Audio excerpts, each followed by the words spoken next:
in just a few moments. But Brett Sheriff and Carlos Ambrosio, two of the experienced hands in this category on the front row, make the lead us to green. And away we go, and it's a good start for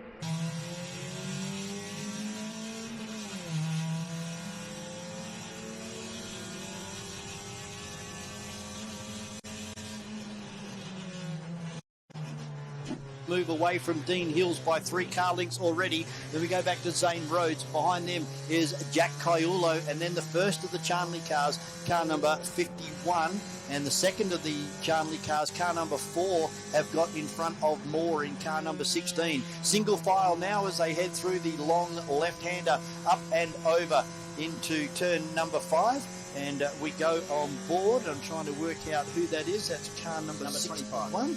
Car number 25, I think that was. Wagner de Souza, I believe that may be. Correct. And Wagner de Souza, there he is on board, down to the right-hander at the bottom of the hill. They'll begin to climb home. And it's just a sea of cars. It's like log jam peak hour traffic on the main highway there in WA as he makes his way down. And what we were talking about earlier, born in Formula V, is prominent in the XLs as well. He's hugging the inside of the racetrack and he's straight wide. He's got wheels outside. Good horsepower from Susie there to get down the inside and make some track position to make these roads. Clean start, which is good to see. We had some news come through regarding Cameron Charnley earlier, who just qualifying. I believe it had something to do with the windshield, so he's been able to get that sorted and get back out there. Meanwhile, have a look at this. Good to see Brett Sheriff back contesting the full season of the WAXL Cup after some exploits over here on the East Coast last year. Back on the grid in 2025, going out in pursuit of the number 1 that Carlos Ambrosio has, and going out in pursuit of title number 4 as he was.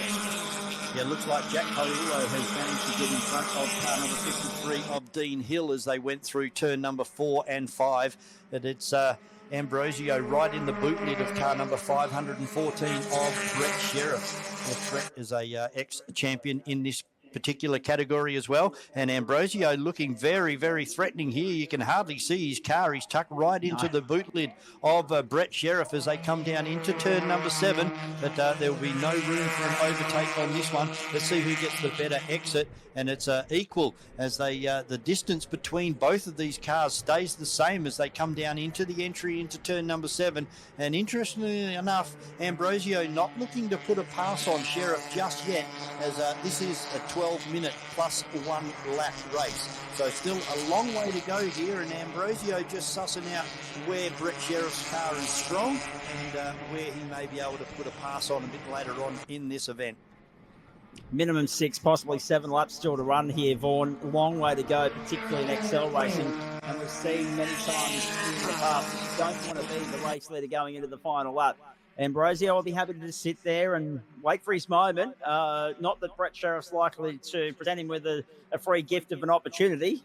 Sheriff will make him work hard for it, although they're both out of using the track limits there with a little bit of concrete under the tyres on the way out of turn 6, up and down over the rise. Now here goes Ambrosio looking to put his nose up on the inside and just let Brett Sheriff know he's there. But for the moment, Sheriff will let us back to the main straight. The yellow and green entry leads the blue and white. They've got a good gap back to young Zane Rhodes, who will be a name to watch throughout the course of the season. He's under pressure from Jack Caiulo, and we're back on board with de Souza now. Yeah, Wagner de Souza's just overtaken another 2 laps, so he'll be looking to get a copy of this replay. It's coming out of turn 6 a few laps ago, he was able to take 2 at a time as well. So that's twice now for Wagner de Souza. And he's doing a great job. He's got a little bit of a gap now to try and close to that car in front of him, which would be Panizza in car number 9, the black car, just heading up through turn number 3 at the moment. But still pretty much line astern, just in front of Panizza, and our leaders, they are streaking. They are getting away now from Zane Rhodes and Jack Caiulo, and interestingly, Dean Hill starting to slip off the pace here in car number 53.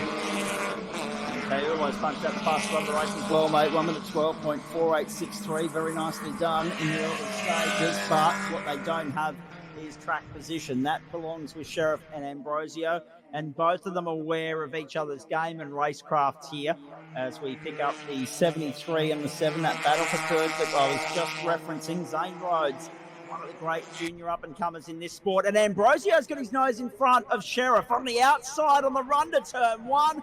Is this our first lead change of the afternoon? Sheriff will look to fight back on the inside. There they are, the number one of 2023, the number one of 2024.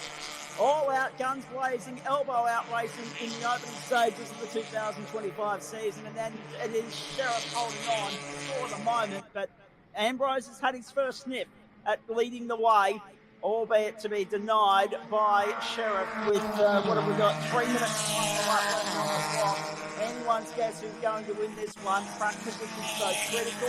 You cannot afford to make a mistake this late in the race. I think Carlos may have worked out that under brakes down at turn number 7 there, that he's a little bit stronger than the Sheriff car and able to get a fantastic run out of turn number 7 and then apply the pressure down into turn number 1. So we wait and see what happens now as they come up and over the top of the hill, and I can let you know that Ambrosio is looking for a run up the inside that backs out of that one. So let's see whether he gets a better run out of here onto turn number 7 and down into turn number 1 as they both come across the stripe. There is nothing between Brett Sheriff and Carlos Ambrosio at the moment. Jack Kaiulo kind of stuck at the moment behind 73 of Zane Rhodes, and then we run behind him. We go back to Hill in 53, Cameron Charnley in 51, and Moore, McGregor up to 8, Dave Charnley into 9th, and Harrison Perez running in car number 18. He finds himself at the end of our top 10. Vernon Seaton behind that. D'Souza's back to 13th as well. Cameron Charnley on the comeback trail after starting rear of grid up inside the top 20 in 19th. But it's always a long day when things go pear-shaped in qualifying. There's Hill. There's that battle pack in behind him. Picked up by 8th place McGregor, 9th place Charnley, and Perez behind them making up the top 10. Really good stuff. Everywhere you look, there's a battle to keep an eye on in the Retrovision WAXL Cup. We've got a minute 27 plus a lap to run. Sheriff, Ambrosio, Rhodes, Kaiulo, the top 4. Got another person left to lap. Sheriff is keeping Ambrosio honest, and Ambrosio trying to return serve on the 3-time champion and say, hang on, this is my number 1. You've got to chase me and work hard for it. But at the moment, First Blood looks like it could well be going to the 3-time champion. And the guy that is back in business in the local state competition for 2025. 2 laps to go by my numbers. It looks like Ambrosio is definitely stronger under brakes. He's able to keep the car more settled on the exit, and that's where he's picking up the speed, because all of these cars run into the same engine configuration, the same shock absorbers, the same brake package as well. There are limited modifications allowed on these cars besides the big things like the for like a fire extinguisher and a roll cage. They are essentially the fastest shopping trolleys that you can race anywhere in Australia, and we get some bigger fields, including 55 cars last year at Bathurst, and during the Easter race meeting over there, it was a huge race with 55 cars, and they can't do anything about it. Like Ambrosio is stuck because the Sheriff car is doing well through the mid-corner, and that's kind of blocking Ambrosio's run. And as I say that, he dives straight underneath Brett Sheriff. So I was right. He's definitely got the better brakes on board on car number 1. The current state champion from the former state champion. He's looking to fight back is Brett Sheriff as they head down into turn number 1. It's still Ambrosio over Sheriff, and that's allowed Rhodes and Kaiulo to really gain some ground on this. We're going to have a 4-way battle for the lead here if it keeps going like this, Zach. Yep, and they're racing to the checkered flag as well, Vaughan. Ambrosio and Sheriff. Ambrosio timed his run perfectly, just sat in there, got a feel for things, and made a move deep in the race to really put the pressure on Brett Sheriff and say, I'm literally your opportunity to respond to this. I'm mounting the challenge now. You've got a chance to return serve, but not as long as I had to set it up. Down to turn 6 for the final time. Ambrosio's the leader out of there. But Brett Sheriff is going to get a good opportunity with the slipstream, the drag, and the draft. And it's really going to give the braking school a testing run for its money here. Ambrosio leads them over the rise. Here comes Sheriff to the inside. Drag race. Door handle. Sheriff dives to the inside. Ambrosio goes deep. Side by side to run out of the final corner. Oh, the 3-time champ left his run late. But he timed it perfectly and gets the job done in race 1. How about that? That is a fantastic exhibition of how close XL Racing is.